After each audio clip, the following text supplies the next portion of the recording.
सज्जनों, किसी पर्वत पर एक पाकड़ वृक्ष के खोखले में एक गिद्ध रहता था, जो बूढ़ा और कमजोर तो था ही, साथ ही साथ अंधा भी था।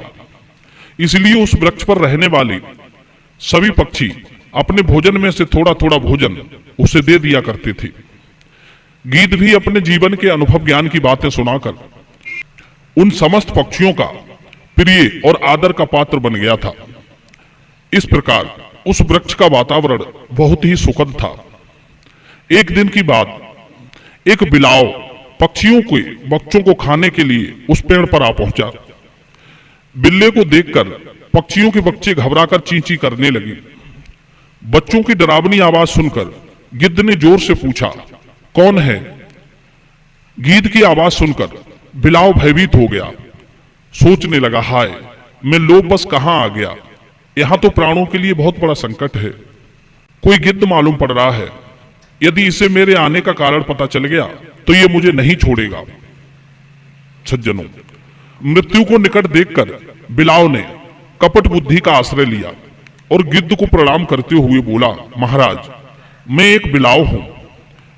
बिलाव का नाम सुनते ही गिद्ध उस पर चिल्लाने लगा और उसे डांटते हुए बोला, अरे दुष्ट, तूने यहां आने की हिम्मत कैसे की? तुझे पता नहीं है इस वृक्ष की देखरेख मैं करता हूं। बंधुओं, गिद्ध के इस प्रकार डांटने पर बिलाव अत्यंत घबरा गया। उसने तुरंत कपट बुद्धि का आश्रय लिया और एकदम से गिद्ध के चरणों में गिरते हुए बोला, महाराज, मेरी बात सुन लीजिए। उसके बाद यदि मैं मारने योग्य हूं तो मुझे मार देना। गिद्ध ने कहा, अरे दुष्ट बिल्ली, तू यहां किस लिए आया है? बिलाव बोला, महाराज, मैं नित्य गंगा स्नान करता हूं। अब मैंने मांस खाना छोड़ दिया है। मैं अपनी इंद्रियों पर काबू रखता हूं और ब्रह्मचर्य व्रत का पालन भी करता हूं। मैंने अनेक पक्षियों के द्वारा आपके धर्म ज्ञान की बहुत प्रशंसा सुनी है। मैं आपके पास धर्म का रहस्य सुनने आया हूं। महाराज, मैं आपका सेवक हूं, श्रद्धा भाव से आपके पास आया हूं, इसलिए मेरा त्याग न कीजिए। गिद्ध बोला, अरे बिलाव, तू तो मांसभक्षी है और यहां पक्षियों के छोटे छोटे बच्चे रहते हैं। मैं उन सबकी रक्षा करता हूं, इसलिए तू यहां से भाग जा। तेरी मेरी मित्रता नहीं हो सकती। कहते हैं, जिसका पहले शत्रुतापूर्ण व्यवहार देखा गया हो उस पर विश्वास करना मानो मृत्यु का मस्तक सूंघना है। बिलाव ने गिद्ध को विश्वास दिलाने के लिए कहा, महाराज, मैंने धर्मज्ञ पुरुषों से सुना है कि अहिंसा ही परम धर्म है, इसलिए मैंने मांस भक्षण करना छोड़ दिया है। मैं केवल फल और अन्न खाकर ही अपनी जीविका चलाता हूं। आज मैं आपके दर्शन करके धन्य हो गया, क्योंकि सत्पुरुषों का दर्शन बड़े भाग्य से मिलता है। कृपया अपने चरणों में मुझे रहने का स्थान दीजिए। सज्जनों, इस प्रकार बिलाव की मीठी मीठी कपटपूर्ण बातों पर गिद्ध ने विश्वास कर लिया, उसे अपना मित्र बना लिया। उसी दिन से वो बिलाव वहीं रहने लगा। कुछ दिन बीत जाने पर वो बिल्ला गिद्ध का विश्वास पात्र बन गया। उधर पक्षियों के बच्चों को देख देख कर उसके मुंह में पानी आने लगा। मांसभक्षी होने की उसकी प्रवृत्ति उसे पक्षियों के बच्चे खाने के लिए विवश करने लगी। धीरे धीरे उसे यह भी पता चल चुका था कि गिद्ध अंधा है। यह भला मुझे क्या हानि पहुंचाएगा। सज्जनों, एक दिन सभी पक्षी भोजन के लिए बाहर गए हुए थे। उसी बीच में बिलाव पक्षियों के बच्चों को खाने लगा। इस तरह जब शाम को पक्षी लौटकर आते और अपने बच्चों को ना पाकर बहुत दुखी होते थे, धीरे धीरे वो दुष्ट बिल्ला उन पक्षियों के सभी बच्चों को खा गया। बच्चों को खाने के बाद उनकी हड्डियां गिद्ध की खोह में डाल देता था। अंधा होने के कारण गिद्ध उस बिलाव की इस दुष्टता को समझ नहीं पाया।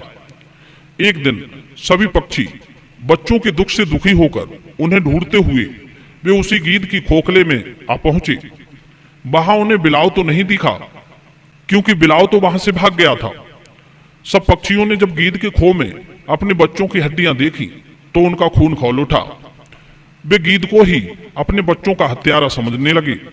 इसलिए उन समस्त पक्षियों ने मिलकर उस अंधे गिद्ध को अपनी चोंचों से, पंजों से गोद गोद कर मार डाला। सज्जनों, एक दुष्ट व्यक्ति को साथ रखने के कारण निर्दोष गिद्ध को प्राण त्यागने पड़े। इसलिए कहते हैं, दुष्ट व्यक्ति का साथ हमेशा घातक होता है। बेचारा गिद्ध तो सब पक्षियों के बच्चों की रक्षा करता था, किंतु हिंसक बिलाव का संग होने से अनेक पक्षियों के बच्चे भी मरे और गिद्ध भी मारा गया। कहते हैं, जो मंदबुद्धि उचित रूप से मित्र के मन के अच्छे बुरे भाव को समझे बिना ही उसे मित्रता करता है, तो उसका मैत्री रूपी धन नष्ट हो जाता है। हमेशा विश्वास पात्र किसी को ना बनाए, यहां तक कि स्त्री, पुत्र, भाई, सलाहकार या अधिकारी पुरुष का भी अत्यंत विश्वास नहीं करना चाहिए, क्योंकि सभी लोगों को धन, स्त्री और राज्य का लोभ होता है। यदि कोई विश्वास पात्र भी है तो भी उसके कार्यों की छिपकर परीक्षा करनी चाहिए। कहते हैं, मूर्खों को उपदेश देना क्रोध को बढ़ाता है, उससे उसे शांति नहीं मिलती। सर्पों को दूध पिलाना विष को बढ़ाता है, उससे अमृत नहीं होता। नीच पुरुषों से घनिष्ठता मुसीबतों को बढ़ाती है। विद्वान पुरुष कहते हैं, पापाचारी दुष्टों का त्याग ना करके उनके साथ जो मिला रहता है, ऐसा करने से निरपराध सज्जन को भी उनके समान ही दंड प्राप्त होता है। जैसे सूखी लकड़ी के साथ मिलने से गीली लकड़ी भी जल जाती है। सज्जनों, इन 12 पुरुषों पर कभी विश्वास नहीं करना चाहिए। नंबर 1 स्त्री, नंबर 2 धूर्त, नंबर 3 आलसी, नंबर 4 डरपोक, नंबर 5 क्रोधी, नंबर 6 पुरुष होने का अभिमानी, नंबर 7 चोर, नंबर 8 एहसान फरामोश, नंबर 9 नास्तिक, नंबर 10 नीच, नंबर 11 हिंसक और नंबर 12 निर्दयी। सज्जनों, जो इन पर आंखें मूंद कर विश्वास कर लेता है, वो किसी न किसी बड़े संकट में घिर जाता है। बंधुओं, ये वीडियो यदि पसंद आया हो तो वीडियो को लाइक अवश्य कर देना। आप सभी का बहुत बहुत धन्यवाद।